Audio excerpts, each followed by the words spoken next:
Channel பிடிச்சலாம் subscribe பண்ணுங்க, bell பட்டனை hit பண்ணுங்க. ஹாய் ஃப்ரெண்ட்ஸ், வணக்கம், வெல்கம் டு ஆல். நாம் இன்னைக்கு சூப்பரா கேக் வீடியோ பார்க்க போறோம். Chocolate dry fruits cake. வாங்க எப்படி செய்யறதுன்னு பார்க்கலாம். ஒரு எம்டி பவுல் எடுத்துக்கலாம்.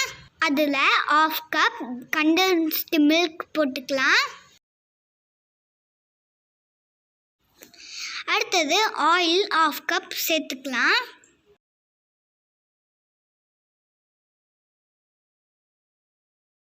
எல்லாத்தையும் ஒன்றா நல்லா மிக்ஸ் பண்ணிக்கலாம். எல்லாத்தையும் மிக்ஸ் பண்ணிவிட்டு 1/2 கப் சுகர் சேர்த்துக்கலாம். சுகரை நல்லா மிக்சியில் அரைச்சிட்டு பவுலில் போட்டு சேர்த்துக்கலாம். இப்போ இதான் எல்லாத்தையும் நல்லா மிக்ஸ் பண்ணிக்கலாம். நாம் கொஞ்சம் கொஞ்சமாக சர்க்கரை சேர்த்து நல்லா மிக்ஸ் பண்ணிக்கிறோம். சர்க்கரை கிறிஸ்டல்ஸ் கொஞ்சம் கூட இருக்கவே கூடாது. சர்க்கரை ஃபுல்லாக கரைஞ்சி போகிற அளவுக்கு மிக்ஸ் பண்ணிக்கலாம்.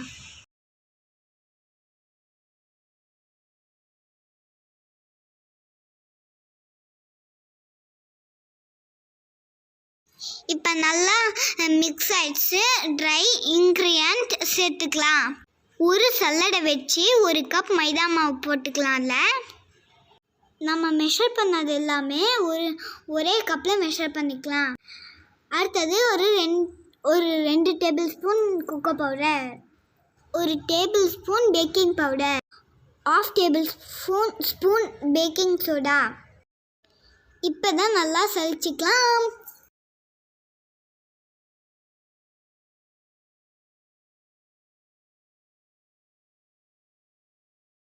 இப்போ சலிச்சாச்சு. நல்லா மிக்ஸ் பண்ணிக்கலாம். ஒரே சைடில் ஜென்டிலாக மிக்ஸ் பண்ணணும். பால் தேவையான அளவுக்கு கொஞ்சம் கொஞ்சமாக ஊற்றி மிக்ஸ் பண்ணிக்கலாம். ஒரு 1/2 கப் அளவுக்கு பால் சேர்த்துருப்போம். நம்மளுக்கு கன்சிஸ்டன்சி வர வரைக்கும் நம்ம பால் சேர்த்து மிக்ஸ் பண்ணிக்கலாம். ஜென்டிலாக கட் அண்ட் ஃபோன் மெத்தடில் மிக்ஸ் பண்ணணும். ஓவர் மிக்சிங் பண்ணிடவே கூடாது. பாலை எடுத்தோடனே ஒட்டுக்கா சேர்க்காம கொஞ்சம் கொஞ்சமாக மிக்ஸ் பண்ணிக்கலாம் ஊற்றி.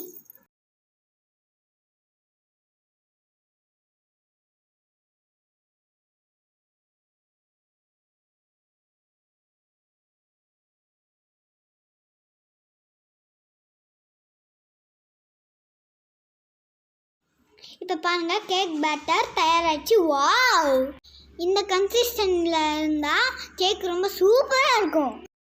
இப்போ இது கூட ட்ரை ஃப்ரூட்ஸ் நாம் ஆட் பண்ணிக்கலாம். நாம் பாதாம், முந்திரி, திராட்சை சேர்த்துருக்கோம். இது கூட டேட்ஸ், அக்ரூட், பிஸ்தா எதுவுமே சேர்த்துக்கலாம். இப்போ இதை லைட்டாக மிக்ஸ் பண்ணி விட்டுக்கலாம். பேக் பண்ணுற பேனை க்ரீஸ் பண்ணிக்கலாம். எண்ணெய் கொஞ்சம் தடவிட்டு அது மேலே கோதுமை மாவை போட்டு டஸ்ட் பண்ணிட்டேன். இப்போ அதில் கலக்கி வச்சிருக்கிற பேட்டரை சேர்த்துக்கலாம். ஸ்டாப் பண்ணிக்கலாம். அப்போ தான் ஏர் பபிள்ஸை வெடிச்சிட்டு கேக் கிராக்கே ஆகாது. அதுக்கும் மேலே ட்ரை ஃப்ரூட்ஸை ஸ்ப்ரிங்கிள் பண்ணி விட்டுருக்கலாம். சாக்லேட் சிப்ஸ் இருந்தால் அதையும் கூட ஆட் பண்ணிக்கலாம். ரொம்ப டேஸ்டியாக இருக்கும். இதுதான் தயாராகிடுச்சு. இப்போ இதை ஓடிஜியில் வச்சிடலாம்.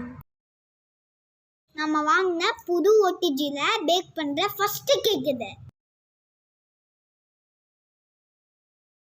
இது ஏற்கனவே 180 டிகிரியில் 10 நிமிஷம் ப்ரீ ஹீட் பண்ணியிருக்கோம்.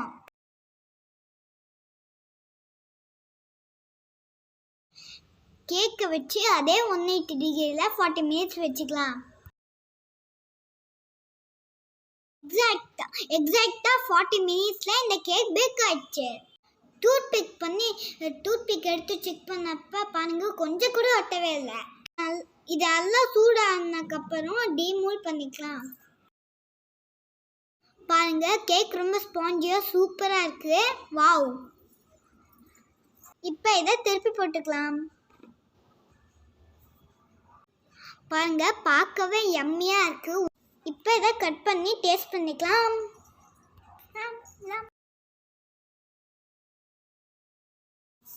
பாருங்க, கட் பண்ணியாச்சு. எப்படி ஸ்பாஞ்சியாக இருக்குன்னு பாருங்க.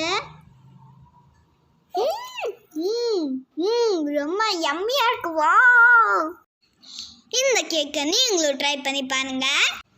உங்களோட ஃபீட்பேக்கை கமெண்ட்ல எங்களுக்கு கொடுங்க. தேங்க்ஸ் ஃபார் வாட்சிங்.